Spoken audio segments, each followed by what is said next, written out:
Dear all, hope you are doing well. ఇప్పుడు మనము Bible గ్రంథంలో ఉన్న వివిధ రకములైన మార్గముల గురించి వివరంగా తెలుసుకుందాం. సత్య మార్గము పేతురు రాసిన 2వ పత్రిక 2వ అధ్యాయము 2వ వచనం. శాంతి మార్గము రోమా పత్రిక 3వ అధ్యాయము 17వ వచనం.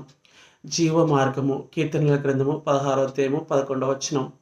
రక్షణ మార్గము అపోస్తల కార్యములు 16వ అధ్యాయము 17వ వచనం.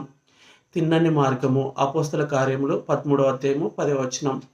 రాజ మార్గము యెషయా గ్రంథము 35వ అధ్యాయము 8వ వచనం. యుక్త మార్గము సామెతల గ్రంథము 3వ అధ్యాయము 17వ వచనం. రమ్య మార్గము సామెతల గ్రంథము 3వ అధ్యాయము 17వ వచనం. వివేక మార్గము సామెతల గ్రంథము 21వ అధ్యాయము 16వ వచనం. పరిశుద్ధ మార్గము యెషయా గ్రంథము 35వ అధ్యాయము 8వ వచనం. పురాతన మార్గము ఇర్మియా గ్రంథము 6వ అధ్యాయము 16వ వచనం. నిత్య మార్గము కీర్తనల గ్రంథము 139వ అధ్యాయం 24వ వచనం.